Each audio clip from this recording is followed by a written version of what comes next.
Bună, Andra! Salut, Alex! Cred că suntem în direct. Ne auzim ok?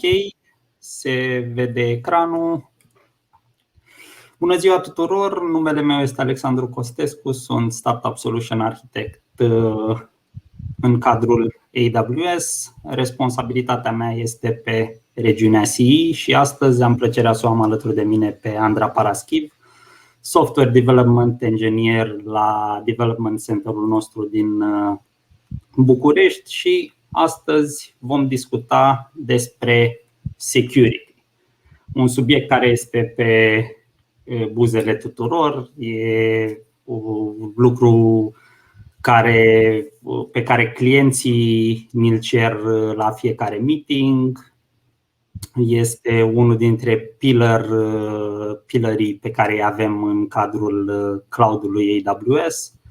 Și astăzi vrem să vă arătăm ce înseamnă securitatea în AWS și ce înseamnă această securitate transpusă pentru voi. Să-i dăm drumul. Păi, începem cu ce înseamnă securitatea în mod tradițional. Păi avem un data center propriu în care normal va trebui să efectuăm monitorizare, va trebui să ne orientăm partea de securitate, atât securitate fizică cât și securitatea software a sistemelor. Va trebui să facem automatizări. Toate aceste lucruri vin cu costuri și o complexitate foarte mare. Trebuie să creăm noi tool-uri de monitorizare sau să folosim tool-uri third party, să căutăm modalități să le integrăm cu variile servicii, servere pe care le avem, să căutăm modalități de automatizare. Nu toate platformele suportă API-uri comune, deci soluțiile nu pot să fie cumva unitare și acest lucru ne afectează cumva posibilitatea de a realiza, să spunem, securitate la o scară foarte mare. În mod tradițional, noi trebuie să ne ocupăm de tot ce înseamnă securitate într-un data center propriu. De la efectiv securitatea fizică, locația pe care ne o alegem pentru data center, partea de hardware, deci servere, switch-uri, routere, legături la partea de curent, internet, redundanță acolo. Urcând, trebuie să ne gândim și la partea de software, deci aplicațiile noastre să fie sigure, partea de baze de date, cum scalăm, cum facem patching.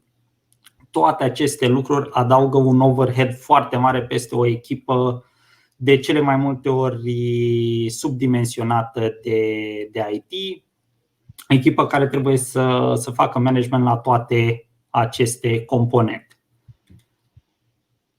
Deci, alegerea în on-premise este cumva binară. Ori mă mișc repede, ori sunt în siguranță. În AWS încercăm să le facem pe amândouă. Să te poți mișca repede, să inovezi, să vii cu produse noi pentru clienții tăi, dar în același timp să rămâi în siguranță, produsele tale să rămână în siguranță, datele tale să rămână în siguranță și, nu în ultimul rând, clienții să rămână în siguranță. Facem acest lucru prin acest Shared Responsibility Model. Shared Responsibility Model înseamnă că noi, AWS, ne ocupăm de securitatea cloud-ului. Asta înseamnă că ne ocupăm de securitatea fizică a locațiilor, de securitatea infrastructurii în sine pe care o folosiți, securitatea serverelor, a hypervisorului pe care îl folosim și despre care vom intra în mai multe detalii împreună cu Andra. Și voi, clienții, vă ocupați fix de securitatea datelor voastre, a aplicațiilor, a sistemelor de operare, iar acest model de shared security, shared responsibility se modifică depinzând de tipologia serviciului pe care îl folosiți.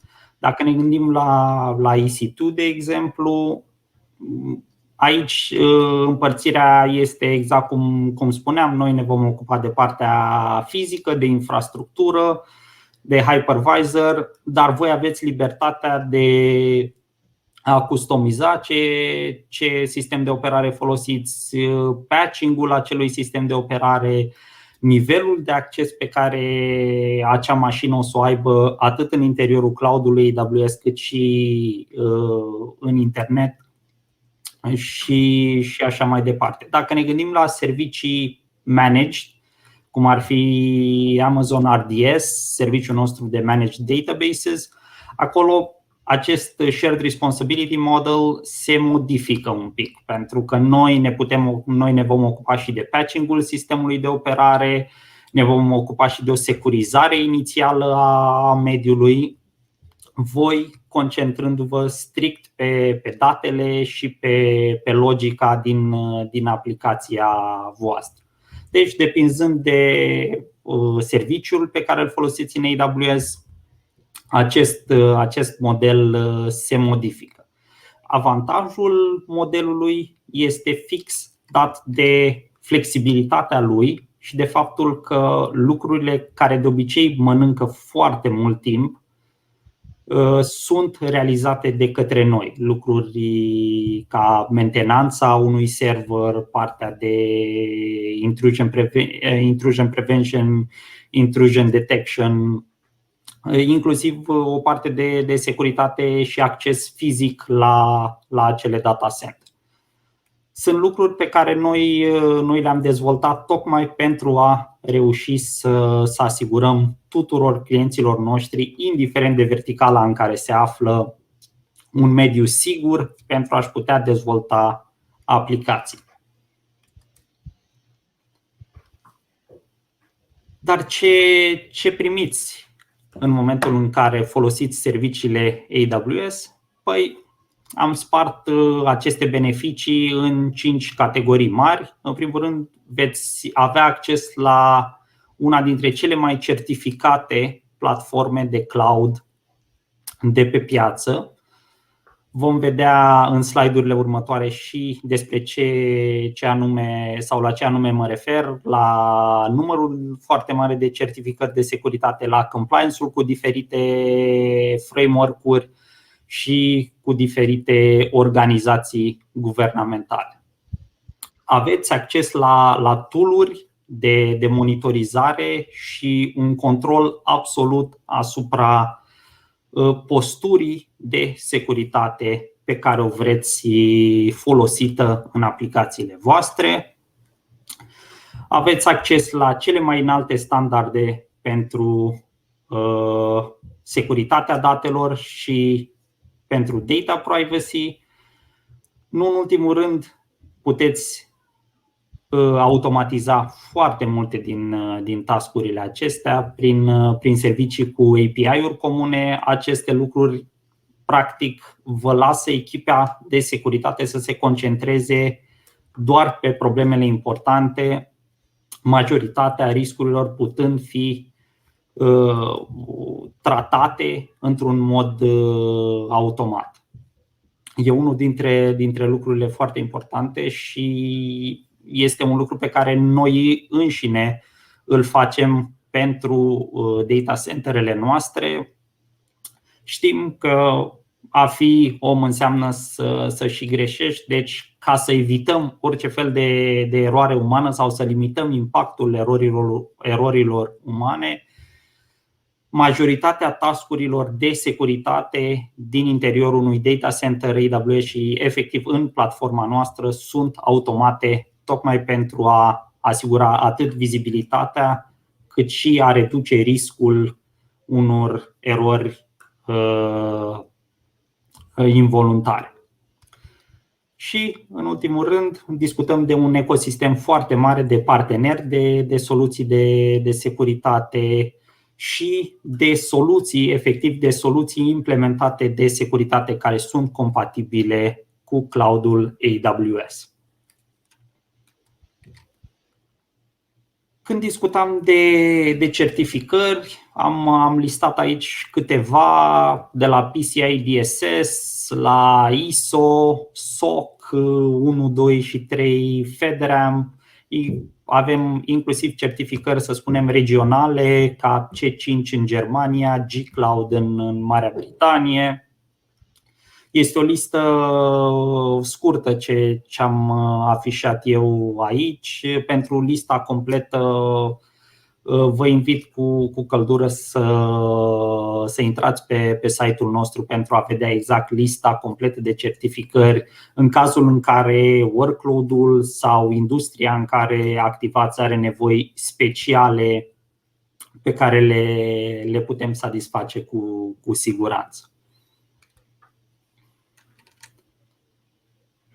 Pe partea de vizibilitate și control, am creat un sistem granular pentru Identity and Access Management. Avem modalități diferite de acces, atât pentru utilizator în consolă, cât și CLI, cât și pentru acces SDK, aplicații, cu monitorizare în timp real, vizualizarea acestor activități în timp real, luarea unor acțiuni tot în timp real, structurarea unei politici de retenție a datelor, controlul absolut asupra acelor date și cine are acces la ele. Sunt multe dintre lucrurile care vin pre-built în interiorul serviciilor noastre.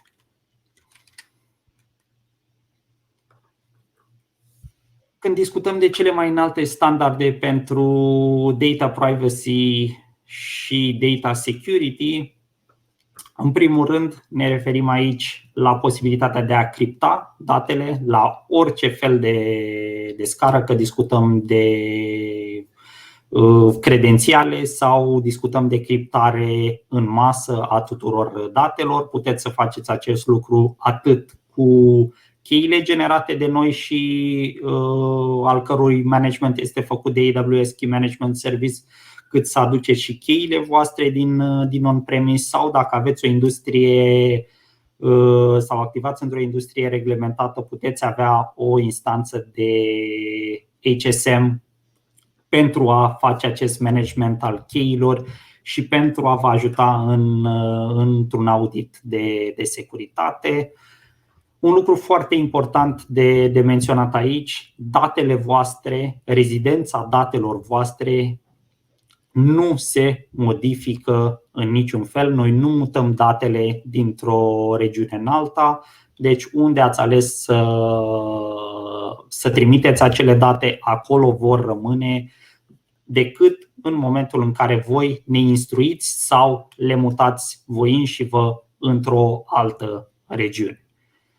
În orice altă situație, datele rămân pe loc în regiunea pe care voi ați stabilit. Asigurăm o reglementare cu toate organismele locale de data privacy, fie că discutăm de Statele Unite ale Americii, fie că discutăm de Europa sau de Asia Pacific, și vă dăm acces la numeroase tool-uri pentru a vă ajuta să construiți infrastructuri complexe, dar în același timp sigure și compliant cu nevoile voastre de securitate. Că spuneam la început și de partea de automatizare, prin API-urile noastre uniforme și extrem de versatile și complexe, puteți crea politici complexe de securitate, puteți automatiza procese de securitate, de la monitorizarea unor sisteme la observarea unor riscuri sau unui comportament ciudat al vreunei aplicații sau al vreunei instanțe, până la efectiv remedierea acelei amenințări la adresa aplicației sau la adresa securității aplicațiilor voastre prin intermediul tool-urilor pe care le punem la dispoziție. Că discutăm despre portofoliul de servicii, este unul foarte vast. Avem, să spunem acum, serviciile împărțite în 6 categorii, de la Identity și Access Management, prin serviciul IAM, Single Sign-On, Organizations, pe partea de detecție, Security Hub, GuardDuty, Inspector, CloudWatch, pentru protecție infrastructurii prin Firewall Manager, Network Firewall, Shield, Web Application Firewall. O să avem și ca parte a sesiunii de astăzi un demo în care vom orchestra câteva din aceste servicii pentru a vă arăta cât de simplu este să creați o infrastructură sigură, să aveți vizibilitate asupra riscurilor pe care le întâmpinați și ce metode de remediere există. Data Protection prin Amazon Macie, AWS KMS, Certificate Manager, Secrets Manager. Pe partea de Incident Response prin Amazon Detective, Cloud Endure, Config Rules, Lambda și pe partea de Compliance prin Artifact și nou lansatul Audit Manager. Ambele servicii vă vor ajuta foarte mult în realizarea sau parcurgerea unui audit complex de securitate.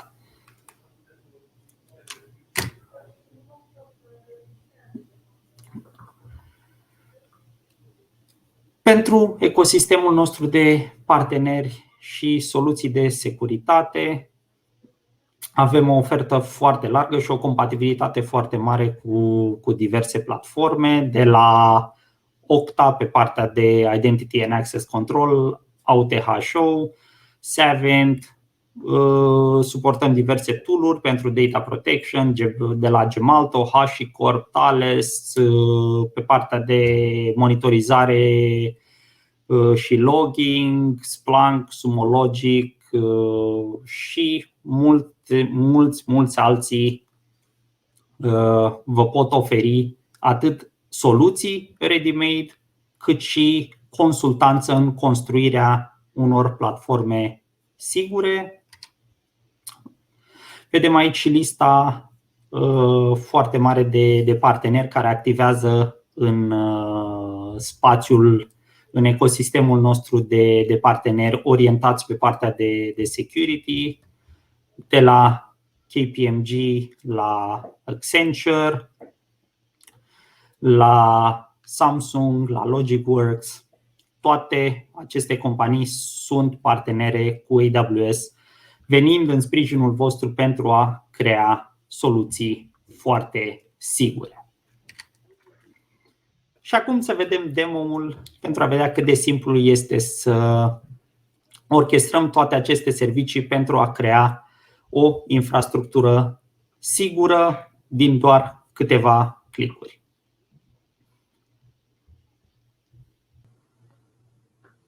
Azi o să avem demo a două servicii, a două tipuri de servicii. Prima categorie ar fi servicii orientate către zona de monitorizare pentru a mări vizibilitatea pe care o aveți asupra aplicației voastre, dar și a contului AWS. Iar în a doua parte o să vedem servicii orientate către protecția proactivă a aplicațiilor voastre și a conturilor printr-un management centralizat. Primul serviciu despre care vom discuta astăzi, AWS GuardDuty, este un serviciu de detecție și monitorizare pentru riscuri de securitate și vectori de atac împotriva resurselor voastre din AWS. Este un serviciu foarte simplu de configurat, de altfel câteva clicuri și el va începe să colecteze și să analizeze datele primite. Vedem aici un sample de date, fiind un cont non-producție, nu aveam atât de multe evenimente de securitate, dar am vrut să vă arăt cât de complexe sunt finding-urile pe care ni le arată GuardDuty. El va scana logurile DNS, CloudTrail, VPC Flow Logs și toate evenimentele de date din S3. Dacă selectăm unul dintre aceste evenimente, vedem în primă fază în ce categorie se încadrează. Pentru noi este high și vedem toate datele legate de acest eveniment.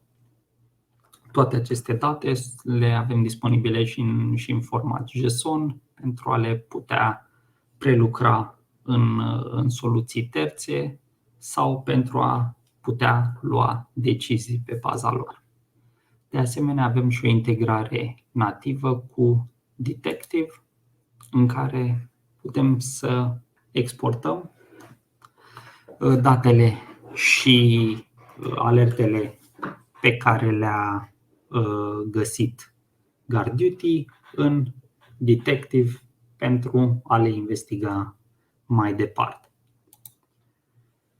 Vedem dacă ne uităm și la o alertă de instanță, de exemplu acest port sweep. Vedem cât de multe date colectează serviciul pentru a ne ajuta să înțelegem evenimentul de securitate și să reacționăm la el. Pe partea de usage vom vedea de unde își extrage GuardDuty datele, practic CloudTrail, VPC Flow Logs, un DNS log și S3 Data Events și costurile asociate cu această extragere de date. Este unul dintre serviciile care o să vă asigure o vizibilitate foarte bună asupra riscurilor de securitate, mai ales pe partea de networking.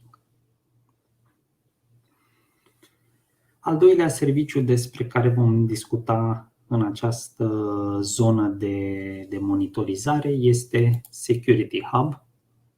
Security Hub acționează ca un agregator de alerte de la mai multe servicii, atât din ecosistemul AWS, cât și integrări cu soluții comerciale ale partenerilor din ecosistemul nostru de securitate.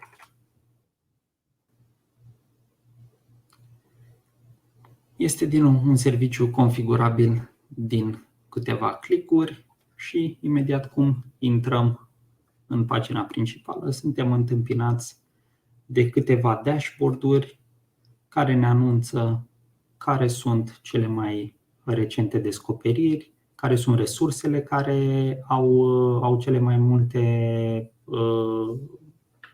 probleme de securitate descoperite, de unde încărcăm logurile, compliance-ul cu framework-urile pe care le suportă Security Hub, în speță PCI DSS, AWS Foundational Best Practices și CIS AWS Foundations Benchmark. Aveți opțiunea, în momentul în care activați Security Hub, să selectați și ce security standard ați dori să fie implementat. În spate, practic, Security Hub va orchestra reguli de AWS Config pentru a trece prin toate resursele pe care le aveți cu aceste standarde pentru a vedea compliance-ul la nivel de cont și ulterior la nivel de organizație, în cazul în care discutăm de conturi multiple. Este un dashboard foarte simplu, tocmai serviciul în sine a fost gândit pentru a ne ajuta să centralizăm toate informațiile de securitate într-un singur dashboard pentru a ușura atât investigarea cât și troubleshooting-ul și notificarea echipelor de securitate. Vedem și partea de security standards și care este security score-ul nostru. Putem să vedem și ce au înăuntru fiecare standard de securitate și check-urile pe care le fac.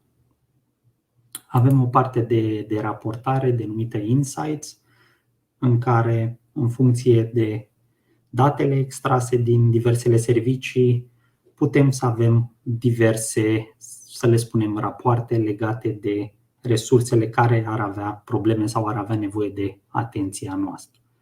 Este foarte simplu, foarte granular, orientat tocmai să fie un tool vizual, dar normal fiecare verificare de aici, fiecare alertă poate să treacă prin AWS Event Bridge și să fim notificați în sistemele noastre, fie că vorbim de mail-uri, Slack sau alte variante de notificare.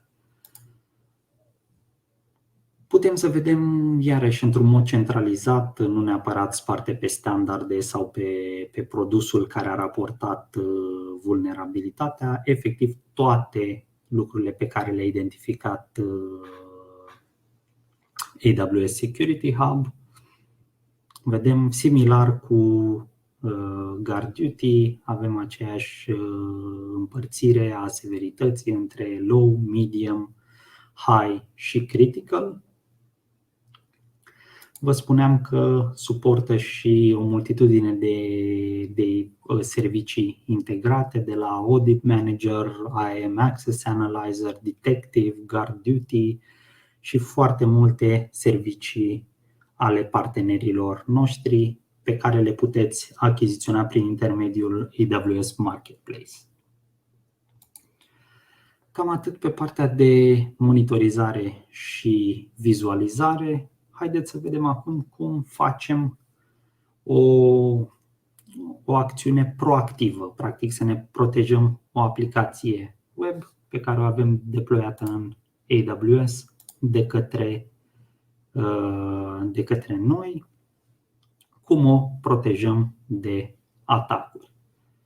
Aplicația noastră are un load balancer în față, îl vedem, acceptă practic trafic de oriunde. Este un site simplu și am vrea să-l protejăm de majoritatea vulnerabilităților la care sunt predispuse serviciile web.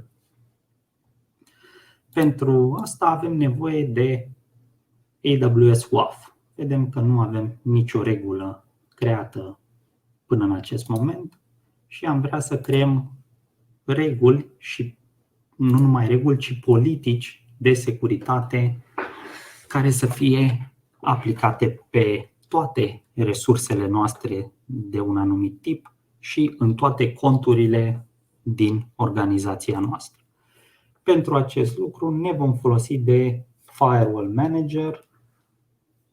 Firewall Manager vă ajută să centralizați aceste politici de securitate, fie că discutăm de Web Application Firewall, de Shield sau de security grupuri și să puteți să faceți și enforcement la ele pe toate conturile.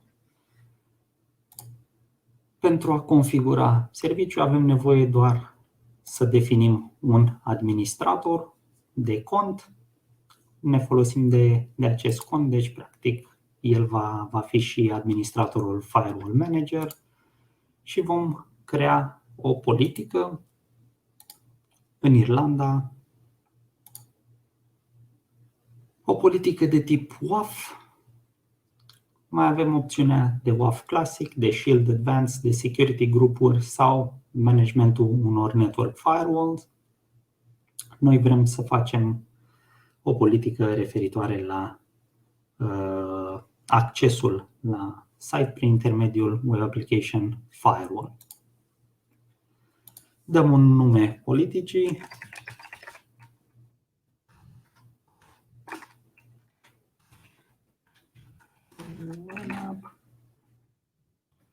Și acum vom alege regulile care se vor aplica pe această politică, reguli care vor fi transpuse într-un WebACL ulterior de către Firewall Manager. Avem două categorii de reguli, reguli primare, să spunem, cele care se vor executa la început, și o categorie de reguli cumva secundare care se vor executa după acestea și după regulile custom pe care le putem introduce noi în cazul în care avem conturi sau aplicații care au nevoie și de reguli custom. Ne vom folosi de conceptul de rule groups. Aceste rule groups practic sunt grupări de reguli de securitate pentru a deservi anumite aplicații. În cazul nostru ne vom folosi de cele pe care ni le oferă AWS. Vedem aici o multitudine de reguli din care putem selecta, de la cele de core, să le spunem, care au la bază regulile din OWASP de protecție a unei aplicații web, protecții orientate către pagini de administrare, inputuri cunoscute ca malițioase, baze de date, sisteme de operare Linux și așa mai departe. Vedeți că avem și o capacitate aici. Practic, fiecare WebACL are o capacitate de maximum 1500 de write capacity units. Aceste capacity units nu influențează în vreun fel prețul, ci efectiv resursele care vor fi deployate pentru voi în spate pentru a face managementul acestor reguli și pentru a asigura un throughput optim pentru aplicația voastră.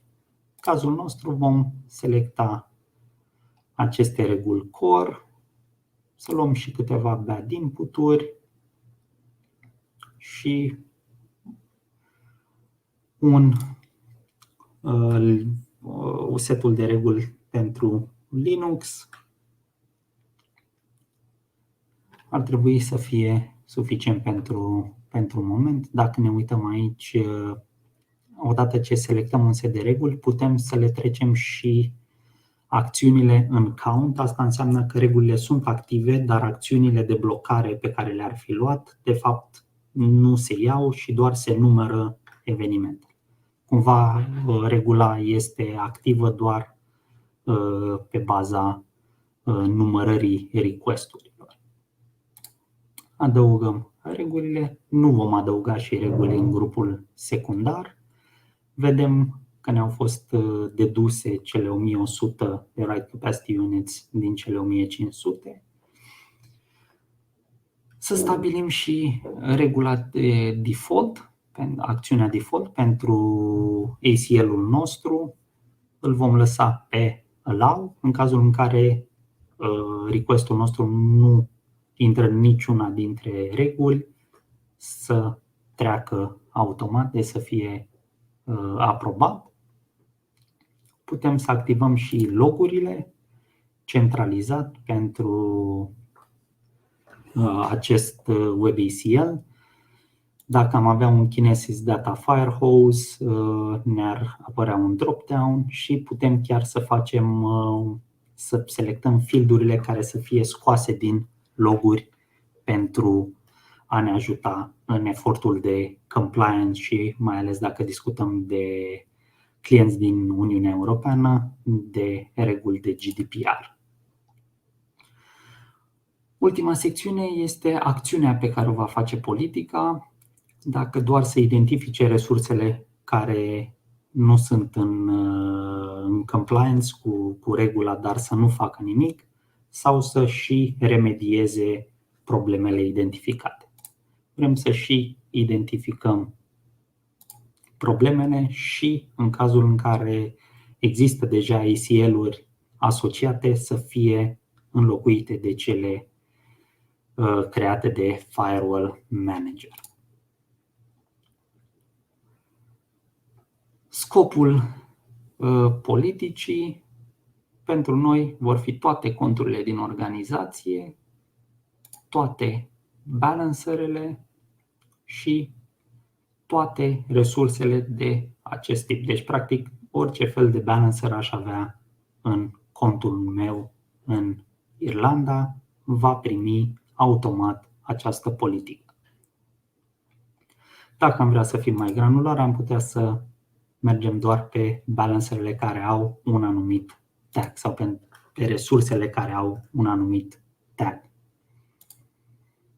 Dacă avem nevoie de taguri și pentru politică în sine, și o putem revizui acum și crea. Să dureze câteva minute crearea politicii și evident și aplicarea ei pe resursa noastră. Până atunci, haideți să vedem ce s-a creat în spate.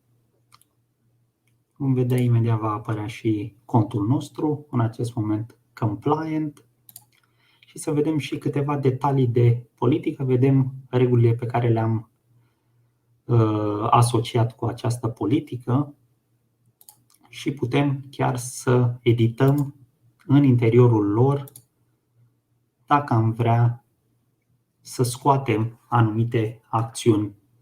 Deci, în regulile noastre de core, după cum vedeți acum, acestea sunt toate regulile care se vor aplica sub acel core rule. Dacă am vrea, de exemplu, să scoatem o anumită regulă care ne-ar afecta aplicația pentru că o folosim sau ne așteptăm la un tip de trafic în felul acela, o putem face ușor de aici. O să share-uiesc cu voi în chat-ul de aici, din GoToWebinar, și lista efectivă cu aceste reguli și ce fac ele, pentru a vă putea face o idee dacă vă ajută toate regulile dintr-un anumit rule group sau puteți să mai dezactivați din ele. În cazul nostru le lăsăm în acest fel, nu ne afectează în vreun mod. Practic, acum, odată creată politica noastră, vedem că avem deja contul identificat ca protected, dar este și non-compliant. De ce? Pentru că politica noastră a detectat balancerul și balancer care nu avea niciun WebACL atașat. Vedem și WebACL-ul creat de către Firewall Manager. Aici vom vedea și traficul, request-urile noastre, regulile și resursele asociate. În acest moment nimic, dar imediat cum Firewall Manager a creat aceste reguli, el va și crea niște noi modalități în config, în AWS config, care se vor duce pentru fiecare resursă și vor aplica aceste reguli. Pe lângă partea de politici de securitate, vedeți că avem și două tipuri de liste. O listă de aplicații permise. Ca listă de aplicație vedem aici o aplicație HTTP pe portul 80 și HTTPS pe portul 443. Ambele folosim protocolul TCP. Putem să avem liste și de protocoale permise. În cazul nostru, în acest moment, permitem TCP și UDP. Putem să creăm și să edităm aceste liste în funcție de aplicațiile noastre. Haideți să mergem acum în panelul nostru EC2 la load balancer-ul creat și să vedem dacă avem Web Application Firewall-ul asociat. O să dureze un pic.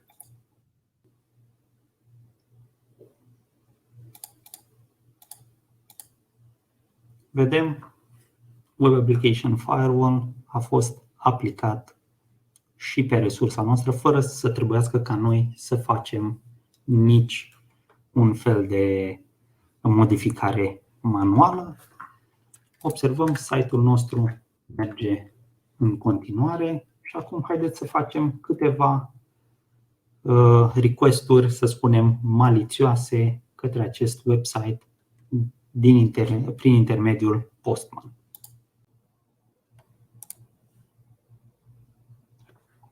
Vedem aici fereastra noastră din Postman. Dacă facem un request, vom putea vedea site-ul nostru fără nicio problemă. Haideți să adăugăm un user agent, să spunem nmap. Să vedem ce se întâmplă. Requestul nostru este blocat de către Web Application Firewall pentru că el contravine uneia dintre regulile prezente în acest moment în acel Web ACL. Foarte simplu, foarte rapid și extraordinar de puternic în protecția unei aplicații web. Acesta a fost demo-ul nostru de astăzi. Să ne întoarcem la prezentare. Ok, bine v-am regăsit. Sper că v-a plăcut demo și că a fost informativ. Următoarea secțiune din acest webinar va fi dedicată AWS Nitro Enclaves, despre care ne va povesti Andra mai multe. Andra? Da, mulțumesc Alex și mulțumesc pentru invitație în webinar. Eu sunt software dev engineer în centrul din București, cum a menționat și Alex la început, și în principal lucrez pe proiectul AWS Nitro Enclaves, alături de colegii mei din AWS, iar ca focus principal în legătură cu tehnologiile la care lucrăm este stack-ul de virtualizare din EC2. Și o să vorbim mai departe despre fundația peste care se construiește AWS Nitro Enclaves, Nitro System, și mai multe detalii despre cum funcționează și cum poate fi integrat cu alte servicii AWS. Să vedem pentru început de ce am avea nevoie de o asemenea soluție. De exemplu, sunt clienți ce procesează date care sunt sensitive și varietatea acestora a crescut în timp și de asemenea volumul datelor.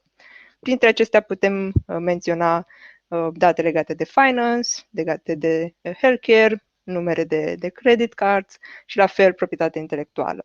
Și am vrea pentru toate aceste date să construim un environment în care să putem să le procesăm și să nu avem alte aplicații, alte biblioteci third party, alți user care să aibă acces la datele în plain text. Și să avem datele criptate care sunt procesate într-un environment, fiind decriptate și folosite în modul în care este necesar și apoi criptate înapoi dacă e nevoie să fie scoase din acest environment ca și rezultat. Și am avea nevoie de un mod de a proteja de alte aplicații, de alte biblioteci sau user care sunt prezenți pe acel sistem. Ca și soluție, avem disponibil AWS Nitro Enclaves, ce este construit peste AWS Nitro System.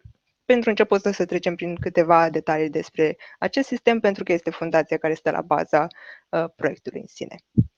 Pentru a putea offloada cât mai mult posibil de pe server, cât mai multe logici legate de managementul device-urilor, de managementul serverilor, sunt disponibile Nitro Cards, ce sunt hardware devices atașate la server și sunt folosite pentru a avea acces la storage, a avea acces la network și de asemenea pentru a monitoriza sănătatea flotei în general.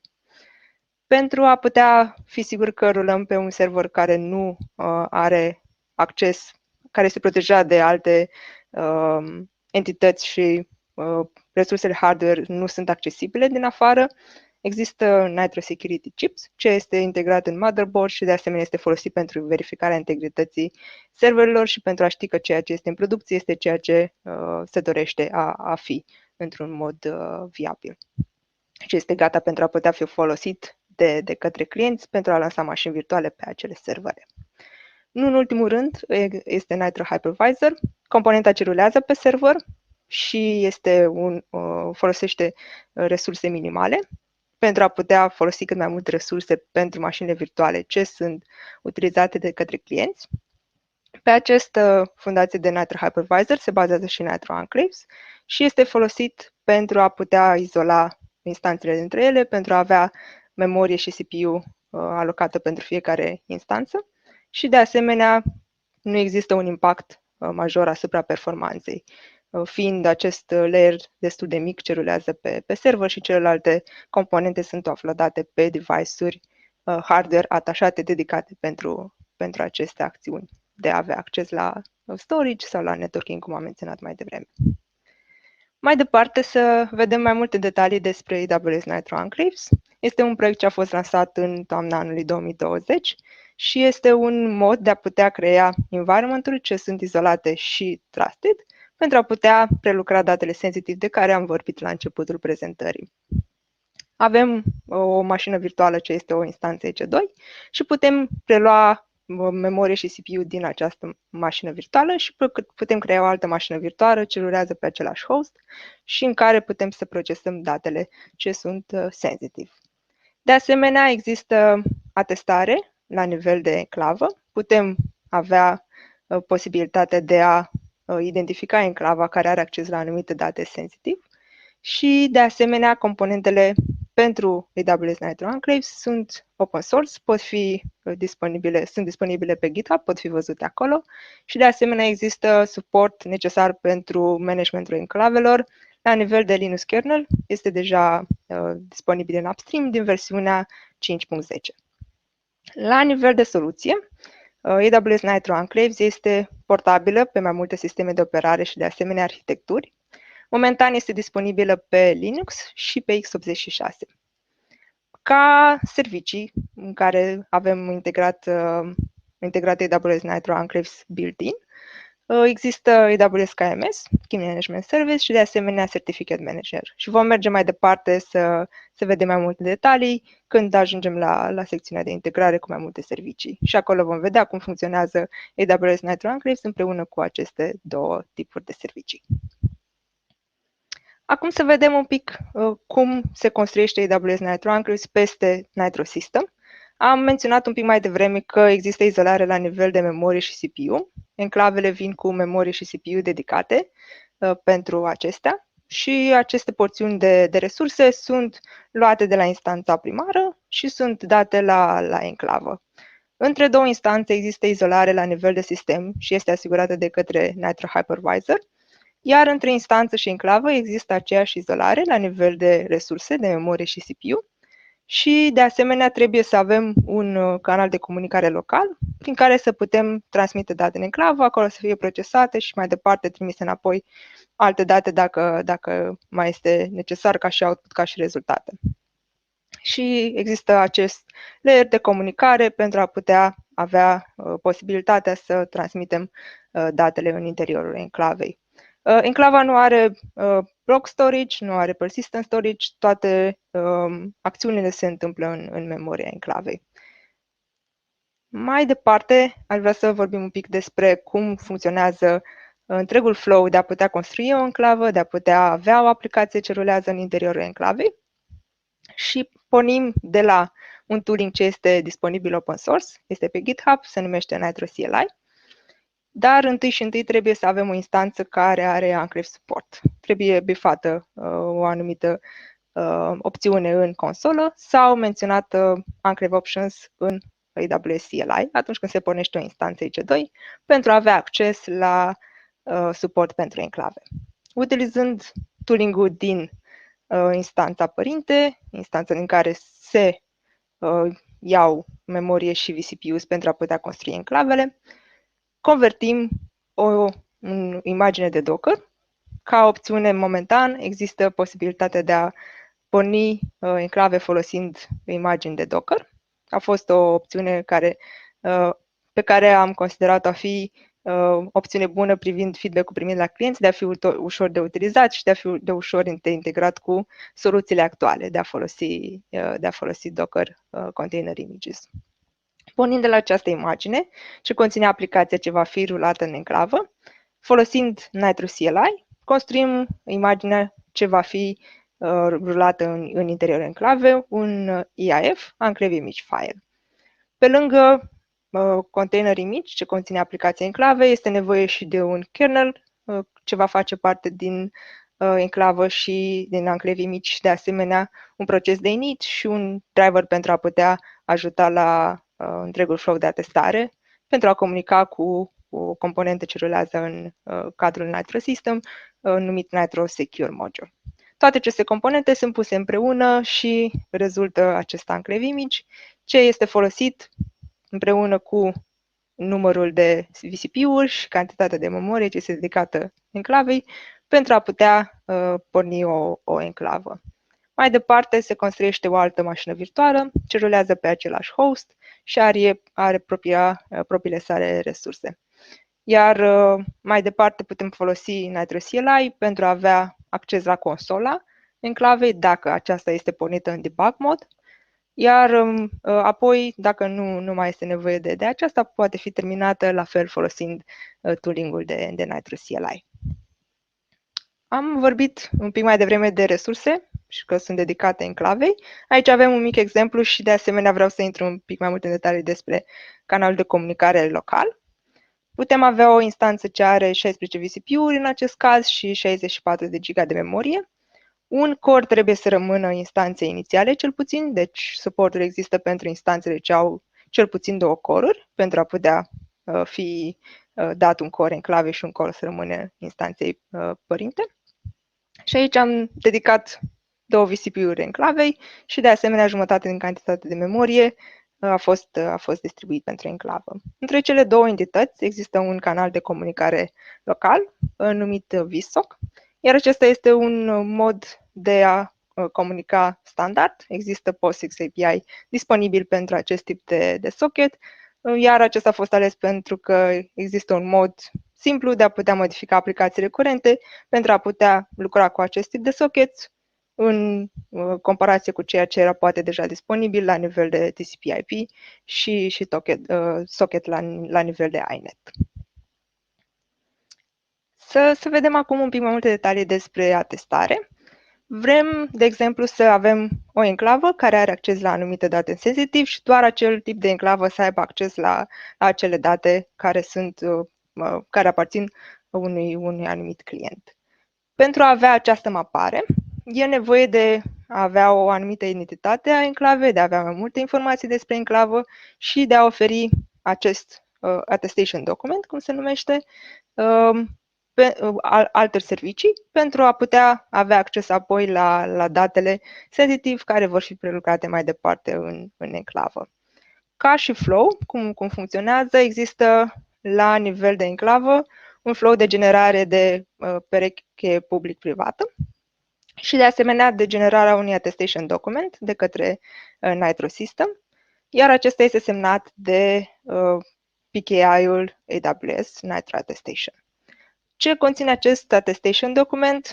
Conține această cheie publică generată în interiorul enclavei pentru a putea cripta mai departe datele ce revin înapoi la enclavă pentru ca apoi doar enclava să poată decripta aceste date.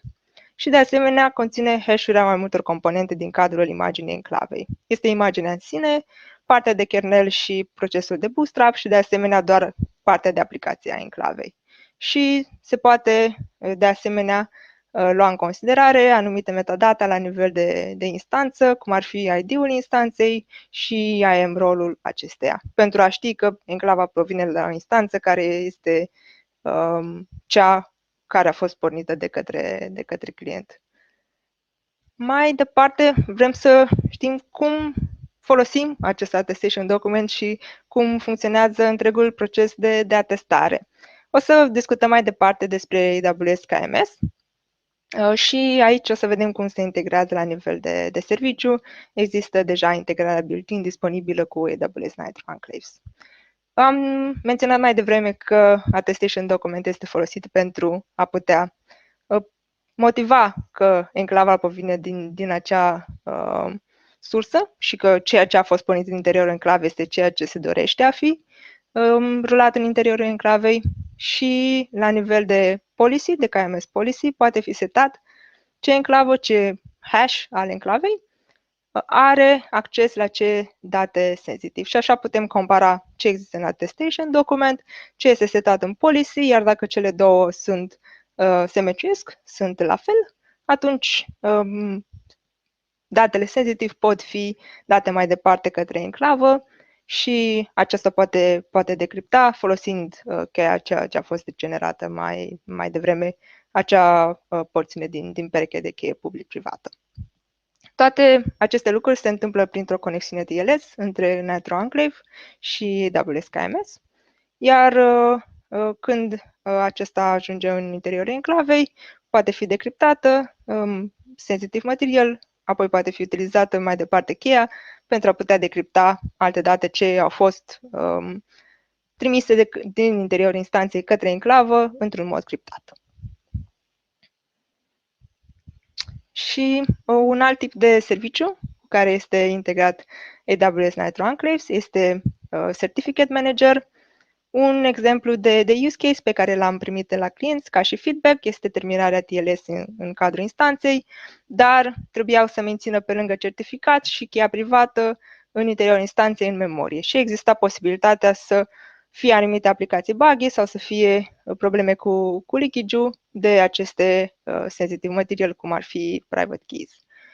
Există la nivel de AWS Nitro Enclaves și pe GitHub, disponibil open source, un sample ce include această integrare cu ACM pentru a putea avea un certificat TLS și un private key din ACM, iar private key-ul este menținut în cadrul enclavei. Astfel avem siguranța că această cheie este în environment separat, într-o mașină separată față de instanța EC2 și poate fi folosită împreună cu întregul sistem, iar ca exemplu de integrare este momentan disponibil cu Nginx Support. Deci acesta vine deja disponibil și poate fi folosit out of the box cu o configurare pentru a ști să ia datele din enclavă și a fi folosite pentru acest tip de comunicare TLS. În concluzie, AWS Nitro Enclaves oferă suport pentru a avea un environment izolat și pentru a putea procesa datele sensitive în cadrul acestui environment. Are CPU și memorie dedicată și, de asemenea, este o mașină virtuală care rulează pe același host cu instanța principală și poate fi folosită împreună cu alte componente deja existente în cadrul serviciului AWS, cum ar fi AWS KMS și AWS ACM. Componentele sunt disponibile open source, pot fi vizualizate, pot primi feedback, de asemenea pot fi îmbunătățite pe parcurs și existența AWS Nitro Enclaves ca și proiect este deocamdată pe platformele ce au procesor x86 și suport pentru Linux Operating System. Dar există posibilitatea să poată fi portat și în cadrul altor sisteme de operare și altor tipuri de platforme. Cam atât a fost deocamdată ceea ce doream să discutăm până acum. Mulțumesc frumos pentru atenție, pentru participare și orice feedback și întrebări sunt din partea voastră, le așteptăm cu drag și putem discuta mai apoi sau putem de asemenea discuta și pe GitHub. Mulțumim frumos!